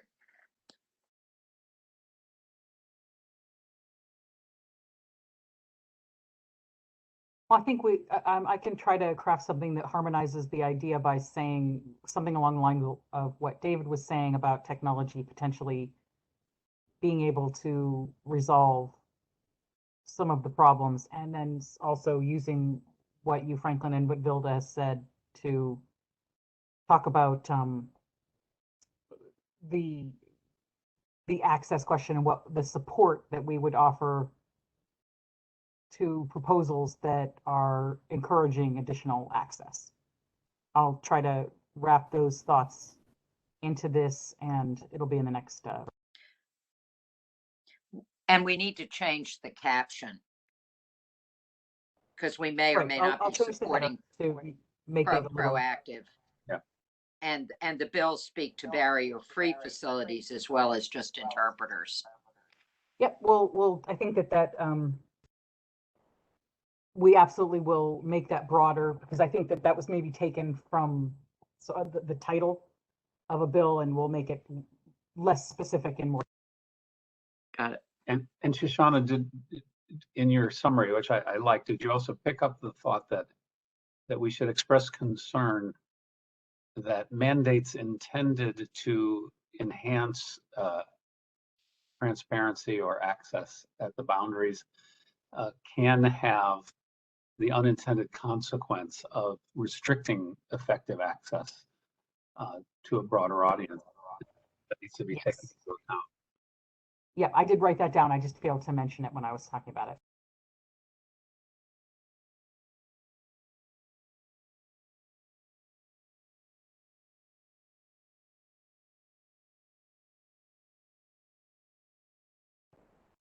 Okay, contemporaneous real-time public comment for bodies that permit it.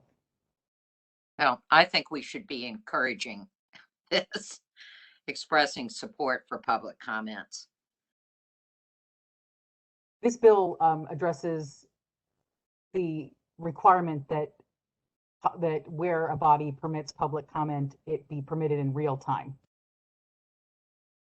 I think it should be permitted in any way that's feasible. Real time, have over either in person or online in hybrid meetings.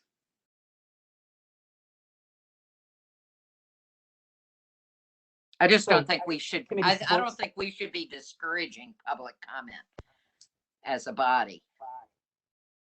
All right, this bill doesn't address that, but absolutely the committee supports this bill, which would require where a body permits public comment to make it so that people could comment in real time, whether they are live or virtual.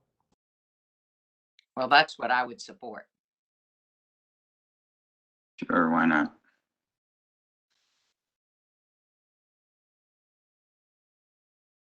All righty. Roman 4.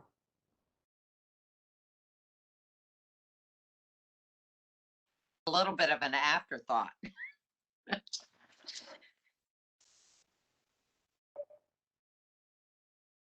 Are you advocating that we move it up? I don't know, because that would entail moving something else down. Maybe we could foreshadow what our recommendation is a little more up front, just to remind people that it's coming later in the report. I mean, I think we have to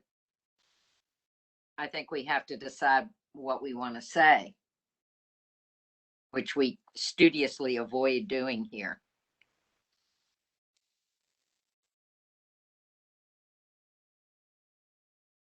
I think that this has been at the forefront for so long that making it point number 4 is sufficient. We are readdressing it in the face of the success of the repeal, and having it point 4 is fine with me. And Franklin, just for your reference, we do foreshadow it in the introductory paragraph. So if you'd like to make that foreshadowing more Yes, pointed. Yeah, I might beef it up a little bit, because all we say is finally this report discusses some issues following the June repeal. Depending on what we decide in the next few minutes, we may want to say something a little bit more about that and indicate that we make recommendations or comments or something. Because right now, all we do is sort of recite some case law.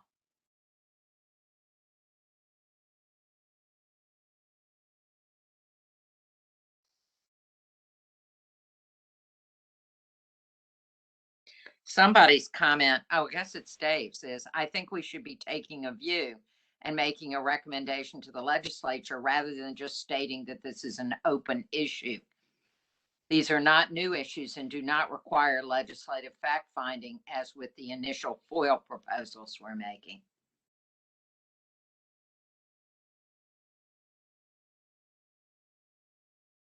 Well, for your reference, the advisory opinions that we issued on this point did take a view. That what we have said on behalf of the committee early on, we shared these, was that we did believe that it had retroactive application. So I think the language that's in yellow next to that comment, Shoshana, I would recommend changing it to say the committee recommends, instead of consider clarifying, that the legislature should clarify its, or should reaffirm its intention that the law would be applied retroactively.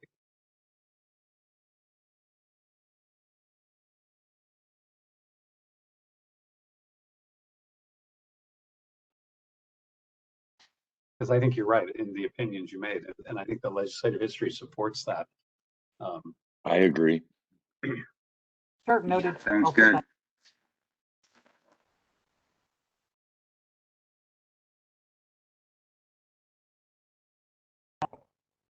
Same idea with the next set of judicial interpretations of the other sort of semi-controversial point that has arisen. This is more difficult, I would imagine, to take a glib position on, given everyone's talk earlier about privacy. You know, question whether the committee can resolve on a different sentence here. Shoshana, it's not a different position. It's a question of where is the watershed? What falls down on one side and what falls down on the other?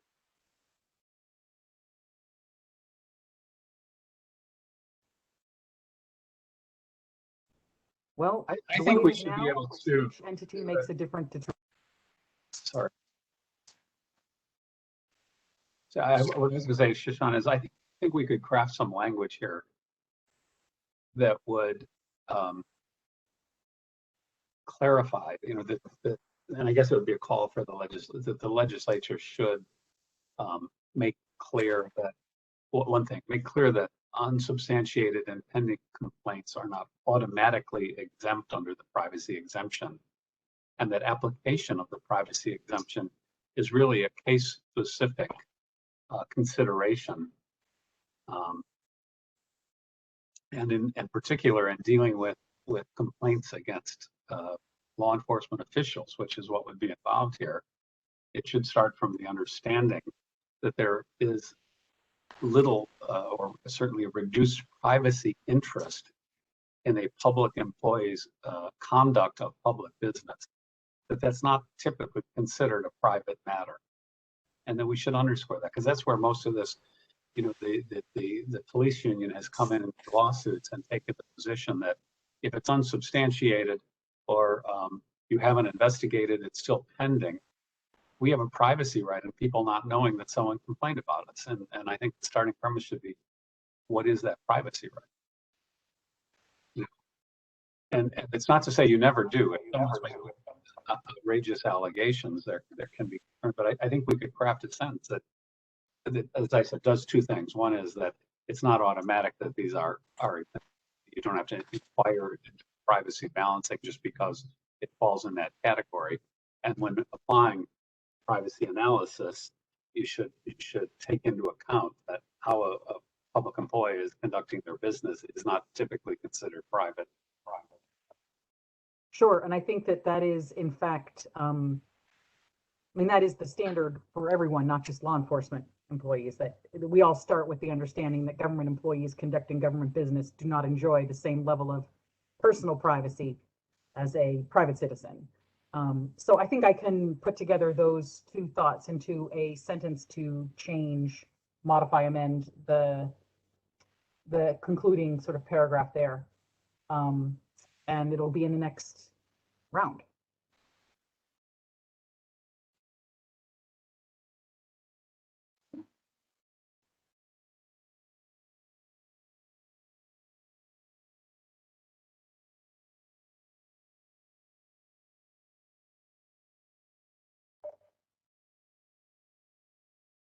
Do we want to talk about number B?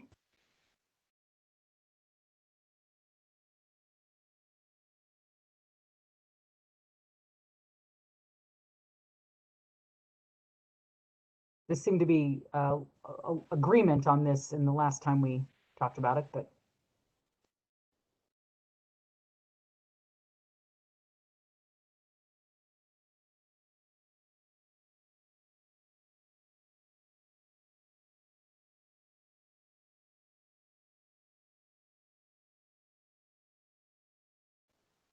I think this bill raises the specific issue that I was just raising, is that I don't think it's appropriate to just categorically say that if something is unsubstantiated or unfounded, it's outside of FOIA.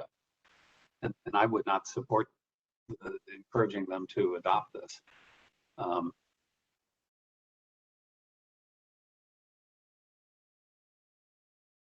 The last sentence is not quite right.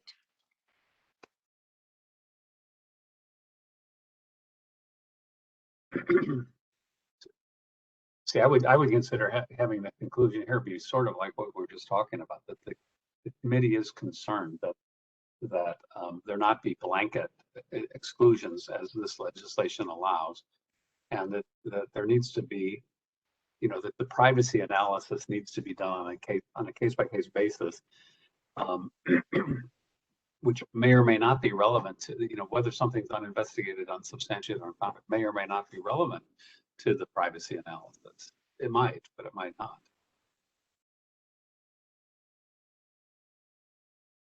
sure.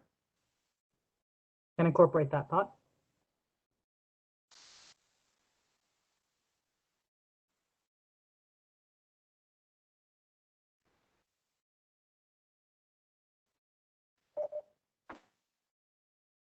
First appendix.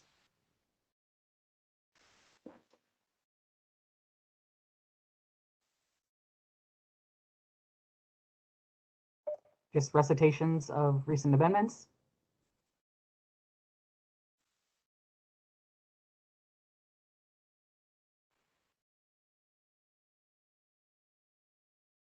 I have no comment on any of the appendix. And we'll add an appendix consistent with the suggestion that Franklin made earlier, so that we have the text of things that we're not going to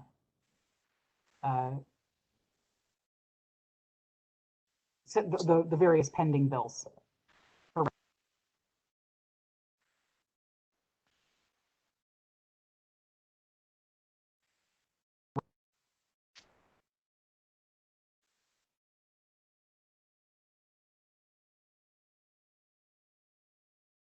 So barring any additional conversation about the draft report, except to say that we will turn this around as quickly as we can, recognizing that Thanksgiving is this week, and some of us have family commitments that are pressing.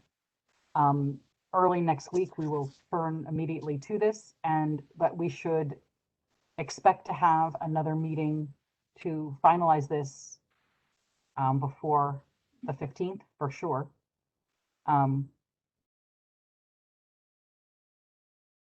And so I would hope that if you could, I think it's probably going to be virtual given the constraints we have getting the relevant conference rooms booked on shorter notice for the live locations, but we'll do our best to make that an option.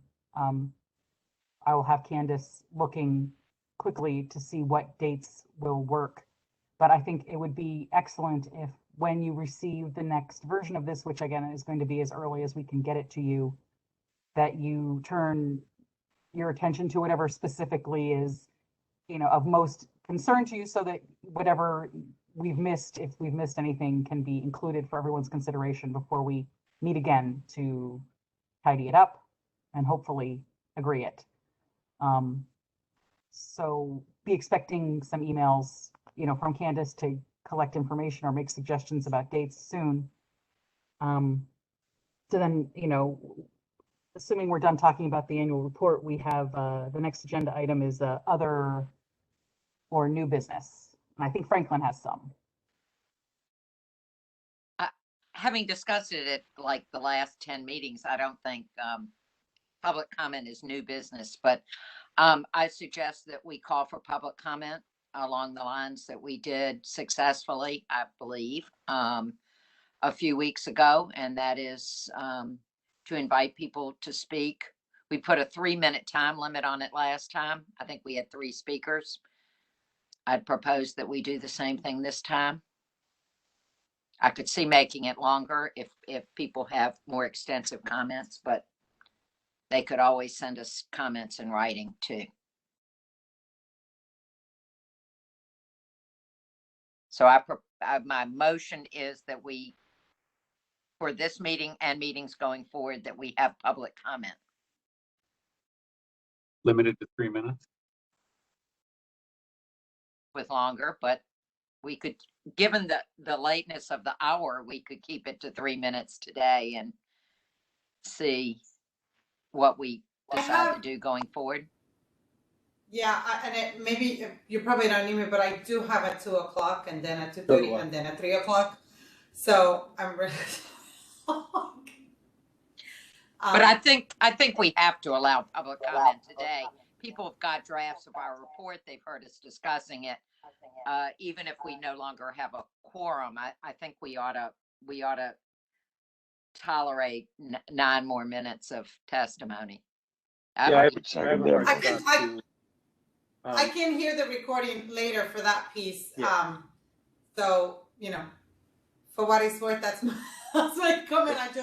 I'm just gonna log off when you see me. Happy Thanksgiving, everybody. Great discussion. Just everyone, the motion is for public comment for now and into the future. That was my motion. I would propose today we limit it to 3 minutes, and we can revisit that going forward if we have a shorter meeting. So moved. I think that was a second. Yeah, move it was, yep. Any objection? Okay, hearing none, that's adopted.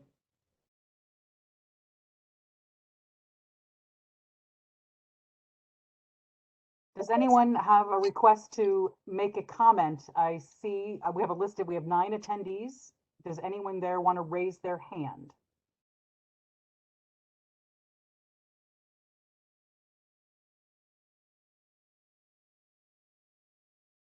Kristen, can you confirm? I don't see any hands, but I might not be looking at the right place. I'm not seeing any hands, but Tom Speaker has put into chat that he would like to speak. So we can give, if that's all right with everybody, I guess we can give Tom Speaker 3 minutes. Fine with me. Okay, I'm gonna unmute Tom. Let's see. All right, can you hear me? You should be unmuted, and I'm gonna start you. Can you all hear me? Yes, go ahead. Yeah. All right. Hi, I'm Tom Speaker, policy analyst for the Watchdog Group, Reammit Albany. We've been studying New York's FOIL process since 2010. We looked at dozens of agency and authority FOIL logs and many hundreds of FOIL requests and lawsuits. We've been instrumental in passing numerous laws strengthening FOIL and open government. And we see a FOIL process in New York that is in crisis and essentially broken.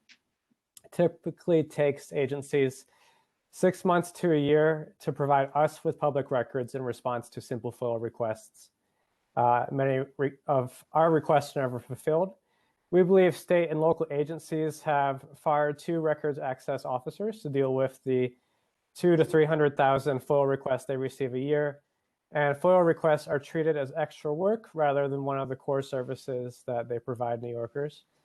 We find it alarming that nobody actually knows how many FOIL requests state and local governments receive, let alone how they respond to these requests.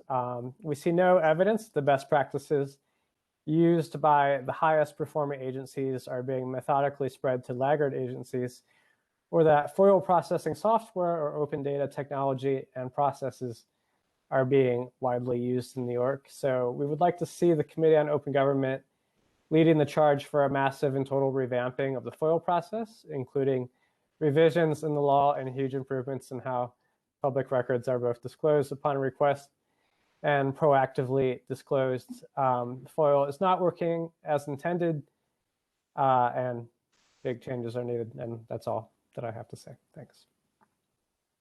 Thank you, Tom. I don't see any other hands, so I think we should be good to adjourn. All right, may I have a motion to adjourn? So moved. Second. Second. No objections? Hearing none, we are adjourned at 2:04. Happy Thanksgiving, everyone. Another fine meeting. I enjoy working with you. Happy Thanksgiving. Thank you. Take care, everyone.